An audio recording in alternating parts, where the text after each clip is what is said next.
J'ai beau chercher depuis la mort de Cavana, Wolinski et Cabu, il n'y a plus en France de vieux que j'aime vraiment. Si j'étais anglais, j'aurais bien de la chance, parce que j'aurais une vieille à aimer, et Elisabeth, reine d'Angleterre. Et il paraît que tous les Anglais l'aiment, n'est-ce pas, Andy? La reine, Mais c'est juste sexuel avec Andy. la reine d'Angleterre est aux Anglais ce que Michel Drucker est aux Français. Le vieux qui passe à la télé depuis si longtemps qu'il en a été complètement vidé de sa substance. Du coup, la reine d'Angleterre et Michel Drucker rejoignent Sœur Teresa, l'abbé Pierre et Yannick Noah dans le camp des vieux reconnus comme forcément gentils, mais dont on ne sait rien en définitive. D'ailleurs, la reine d'Angleterre, elle a fait quoi dans sa vie pour mériter le respect? Non mais sérieux. Ça fait combien d'années qu'elle fait chier le prince Charles à l'empêcher de baiser heureux avec Camilla? Alors qu'elle, la reine d'Angleterre, au lendemain de la guerre, elle se gênait pas pour coucher avec un Allemand, le prince Philippe.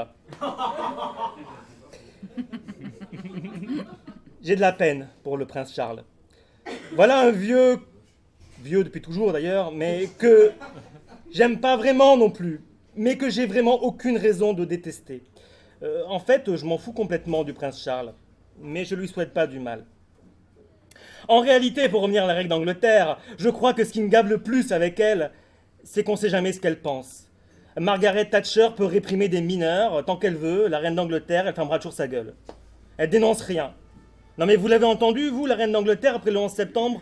Non. Elle a dit quoi, la reine d'Angleterre, lorsque Tony Blair prétendait qu'il y avait des armes de destruction massive en Irak? Que dalle, rien, nada. Même après Charlie, elle a rien dit. Et j'ai vérifié aujourd'hui, il n'y a même pas de drapeau bleu-blanc-rouge sur sa page Facebook. Mon problème aussi, c'est que tous les vieux que j'aurais pu aimer sont en fait des jeunes qui sont morts trop tôt. Prenez des proches, il aurait 76 ans aujourd'hui, Coluche, 71 ans, Boris Vian, 95 ans. Quant à Jacques Brel, il aurait 86 ans. C'est pas si vieux, 86 ans, c'est 5 ans de moins qu'Aznavour. C'est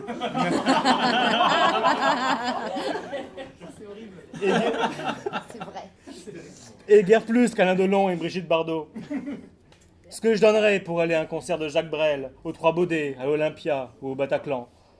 L'écouter reprendre une dernière fois la chanson Les Vieux. Jacques Brel qui disait au sujet des vieux qu'ils ne meurent pas, mais qu'ils s'endorment un jour et dorment trop longtemps. Quelle chance de pouvoir partir en dormant trop longtemps. La vraie injustice, c'est mourir jeune sans avoir eu le temps de faire la grasse mat.